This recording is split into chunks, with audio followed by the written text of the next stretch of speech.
What is up, everybody? I am NerdRage36, back with another pickups video, and this time I actually got quite a lot of stuff to talk about, so let's just dig right into it. Starting off with a follow-up to one of my pickups last week, Devil May Cry 2 Game and Strategy Guide. Now, I am fully aware that Devil May Cry 2 is widely considered to be the black sheep of the series, or at least it was until the Hot Topic reboot. But from my understanding, the problem with this game really boils down to Dante's personality, and that he tries way too hard to be stoic. No, not that stoic. That would have made this a lot better. But he's not like the wannabe hero he was in the first game, or the like ass-kicking, wisecracking, like fun dude he is in 3 and 4. But aside from that, correct me if I'm wrong, but from what I understand about this, especially nowadays, with people looking back on it, sort of like the Thanos meme, perhaps I treated you too harshly. It really seems like this game is still at least entertaining, and it is a part of the original continuity. So you take the good with the bad, and I don't know, it was just another PS2 game, another Capcom game that I needed for the collection, and I'm fully aware that it's not one of the best, but it certainly could be a lot worse, and we've seen what happens when it's a lot worse. Next up is Pac-Man World. And yes, it is the Black Label version. I don't know about you guys, but whenever I'm out and about and I see Pac-Man World, it's always the greatest hits copy, and I'm not super picky on greatest hits copies, specifically on PlayStation consoles, except PlayStation 1, because the neon green and the red letters are an eyesore. I think greatest hits on PlayStation 2, there are certain cover arts that just look terrible with it, but there are some that just don't look bad, and some that I actually prefer with the greatest hits label. But anyway, back to this. I found the Black Label version. Pac-Man World, the first full, like 3D platformer, not necessarily like Mario or Banjo or something, but just generally a wholly different experience, and it's something that I've kind of been interested in. And actually, cool thing about this, not super sure how common this is, but it came with this little extra booklet about other Namco games, and I don't know, I just thought that was really interesting, especially because there's 2 games in here that are that's like, yeah, I would like to play these, but how the fuck am I going to afford them? That is Tales of Destiny and Klonoa. I'm glad I finally have Pac-Man World, but yeah, thanks for rubbing it in that there's even more awesome Namco games on the PS1 that I will probably not be able to afford, or at least not for a long time, or I'm going to have to sell some organs.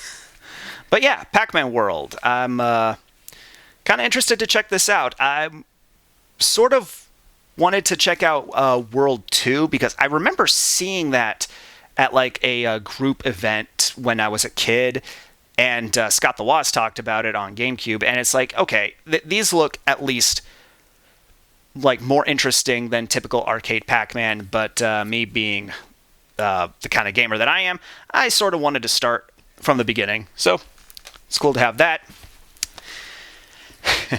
Now, sort of like last week, I got a bunch of games that I have heard about from a particular content creator that I really enjoy, and like, again, just kind of like ran into them out in the wild. And that one this time around is Retro Bird. So for the rest of this video, I will be talking about these games with a banana. Sort of wish I actually had a regular banana, but didn't have one. So that's just going to sit there for a while. Starting off with one of his only PSP games, which bothers me. Tactics Ogre, Let Us Cling Together. Actually, this was also a game that Alpha talked about in one of his pickups videos. But yeah, this was a Square Enix game. I'm trying to gradually get more and more into tactics games, sort of like what I said with visual novels. The very first tactics game that I played, as embarrassing as this probably is for fans of the genre, is 13 Sentinels Aegis Rim, similarly with my first exposure to visual novels. And I liked it for what it was, and I generally wanted to try out more, and this looked pretty good. And it was just something that it's not that expensive, and yeah. Also, look, I've got the only other PSP game that he owns. This isn't a recent pickup video. I've had this for a while. But, look. I am officially Retrobird. No, I'm not. But, yeah. Tactics Ogre. I know that there is more in the series. Like, there's one on Super Nintendo, there's one on N64, there's one on PlayStation 1, there's one on GBA, but from what I've seen, now, is this technically a reboot or a remake? I don't quite remember what either of them have said about this game. Is it a brand new game in the series, or is it a remake? I don't know, but I love the PSP, and if this is going to be my first exposure to Tactics Ogre, I don't see why not. Up next, what better way to complement a tactical RPG than some good old Ape Escape? I'm sorry, Retrobird. I won't do that voice for the rest of this video, but honest question, if Retrobird ever does find this video, do you do voice acting? Because you sound like you could be in a cartoon when you're not doing YouTube. But anyway, and I mean that as a compliment. Moving on. But yeah, Ape Escape. It's a 3D collect-on platformer that does the cool analog controller gimmick. And believe it or not, I have technically played this one before, just like I did with Serious Sam last week. But this one is actually the PSP version, Ape Escape on the Loose, which, by the way, Retrobird, if you're watching this, you're going to want to get this. If you like this, you're going to want this. If any of you have seen me in Retrobird's comments section, I've been asking for one of his video series is a certain console versus everything, and I've been asking for PSP versus everything, but he's only got 2 games. Well, this should be number 3 for you, buddy. But so from what I have seen, a lot of people would say this is a bad version of the game, and I don't get that, because obviously it doesn't have the dual analog controls because it's on the PSP. I get that. So they had to work around it. But my question is, how does that make it bad? If anything, I think that makes this an important version of the game, because if I get the whole selling point was the controls, and I'm interested to actually see how the control scheme works, especially since Ape Escape 2 and 3 follow on using that exact control scheme, and there were no remasters of them with a more standard control scheme. So it is good that I'm actually going to try out the more gimmicky controls. But here's the thing. If the game... I get that it was the selling point, but if the core gameplay was only fun because of the controls, then that would mean that the gameplay itself is not strong enough to act on its own. It needed the gimmick to either prop it up or distract from it not being that good.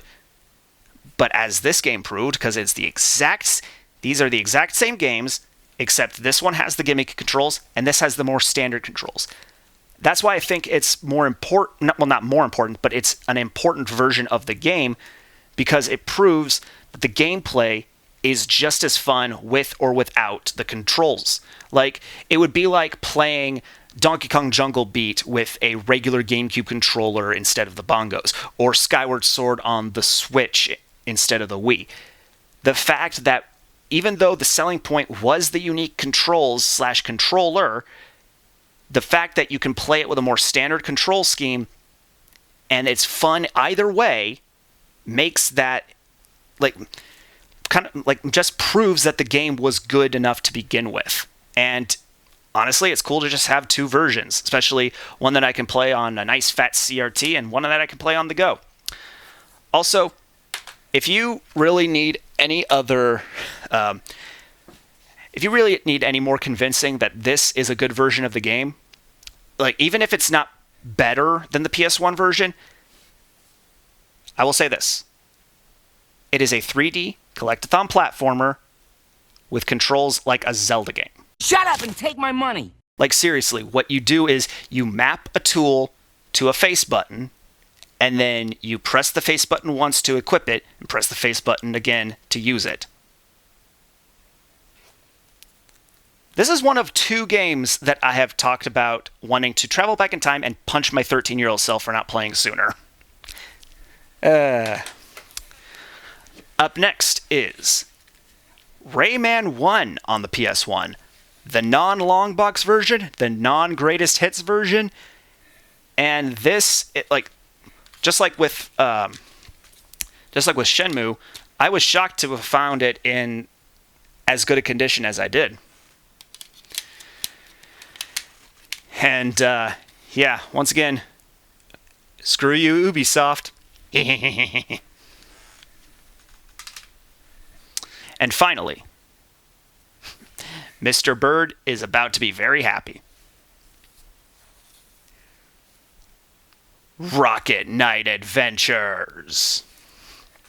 That's right. I've got an original copy of Rocket Knight Adventures, and hold on. Complete. And I actually messed around with it a little bit the other day because part of me was worried. It was like, is this too good to be true? And yeah, it's a legit copy, and it runs. And even though I didn't get super far, I freaking loved what I saw for the bit that I was playing it. And yeah, it's just something else I needed for my Genesis collection, because I don't have a ton of Genesis games. Granted, I only got my Genesis last year, and I also got the power base converter along with it. So I've been, as well as collecting Genesis games, I've just been getting Master System games as well. So just kind of bouncing back and forth. So yeah, that was a lot of games, and a lot of good ones, though arguments on one of them. But I still want to give it a fair shot. And again, just finding some games that were recommended by a favorite YouTuber of mine and just having fun talking about it. That's why I included this nanner. Also, seriously, if anyone can send this video to Retrobird, or if Retrobird himself is watching, get this version of the game. It's good. But yeah, with all that being said, I am NerdRage36, and I'll see you later.